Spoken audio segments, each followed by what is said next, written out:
amafaranga arahera, mbere rimwe na rimwe no kuyasiga ukayasiga, ariko ibyo byose byari byiza turabikeneye, ariko harakwiye igisumba ibyo byose mvuze. Imana ishimwe.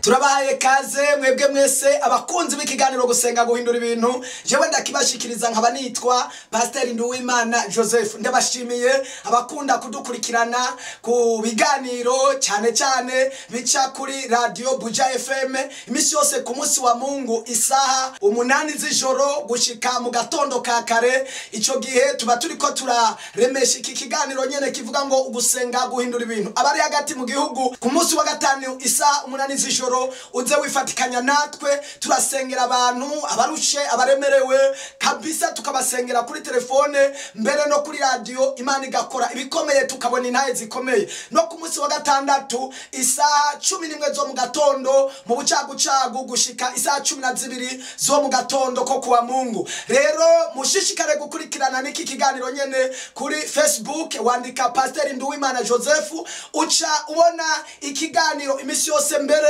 ukashobora gukurikirana ubutumwa bwiza. No kuri YouTube wandika Nduwimana Joseph ukaca ubona ibiganiro n'inahe n'urukurikiranwa rw'ubutumwa bwiza. Imana iguha umugisha kubari hafi n'abari kure. Imana yarasizeho inzira yo gukurikirana ijambo ry'Imana. Abagwaye barakira, ibimuga biramuguruka, ibitangaza birakoreka kubera Yesu Kristo aracari ku ngoma. Reka dusome ijambo ry'Imana. Ijambo ry'Imana tugiye gusoma ni ijambo ryiza cyane ryanejereje umutima wanje. Tukaba turisoma hariya muri Zaburi ni 30 igice cya 37 turasoma umurongo waho wa 23. Hariya amajambo tugiye guhagararako. Reka dusome mu izina ry'umwami wacu Yesu Kristo.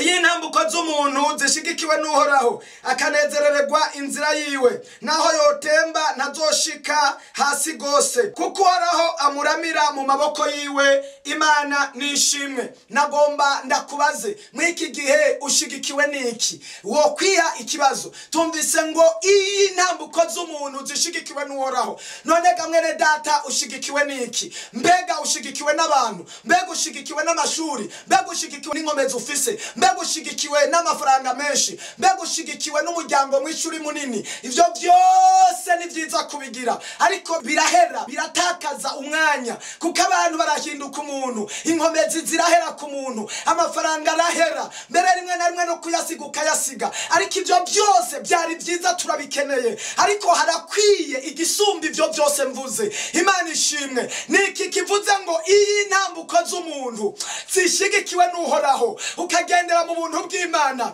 Imana ikwemera kandi gukunda, Imana igushigikiye kandi kunezererewe. Haleluya, haleluya, haleluya. Uwo muntu ngo azoramigwa.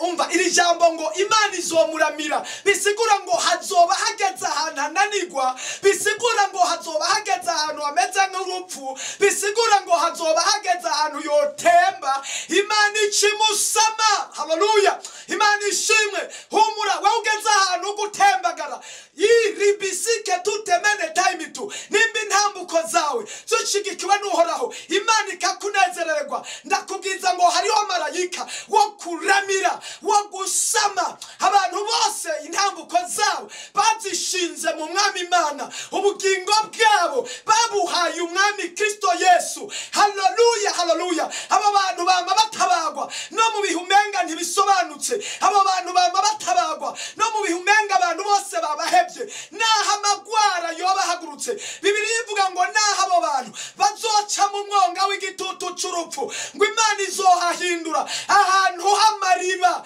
Haleluya, haleluya, haleluya. Aho hantu haranejereje cyane. Iyi ntambuko z'umuntu ndakwipfuriza intambuko zawe ko zoshikirwa n'Uhoraho. Ndakwipfurije ubuzima bwawe ko woba ushigikiwe n'Uhoraho imbere n'inyuma, ugashigikirwa n'Uhoraho, ugatambukiraho umwami atambukiye, ukagendera mu by'umwami akubariye, ugakora mu bugombe bw'Imana, ukararana n'Imana, ugatamba azindukana n'Imana. Haleluya, haleluya, haleluya. Mose yatubereye akarorero keza imbere ya Farao. Bibiliya yambariye ngo kubera intambuko ziwe zari zishigikiwe n'Uhoraho imbere ya Farao, Mose ntiyagize ubwoba. Imana iramubwira ngo ehe, iyo usomye hariya ku gice c'indwi wereka umurongo wa mbere, Imana iramubwira ngo Mose, kubera ndakunezererewe ndakugize Imana. Haleluya, ndakugize Imana imbere ya Farao. Iyi ntambuko z'umuntu, haleluya, zishigikiwe n'Uhoraho. Ibintu byose byishigwa hejuru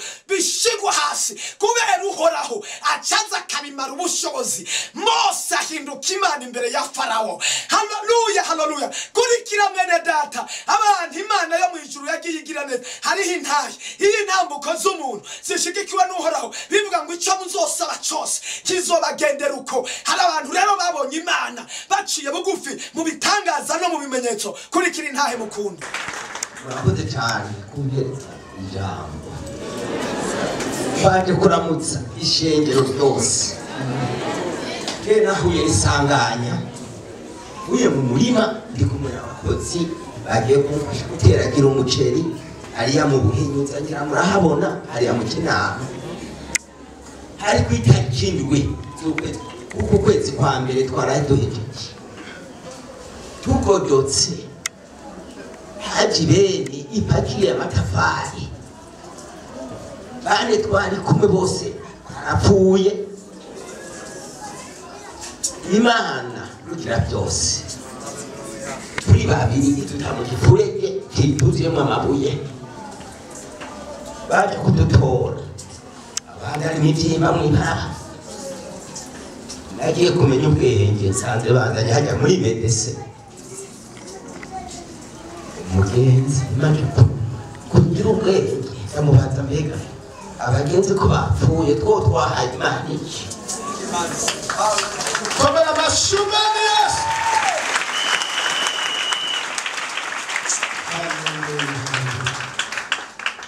Habye usanga niko nabaye. Ngabona ukuntu abaganga banyakiriye, bakoze ibishoboka banshaka isi.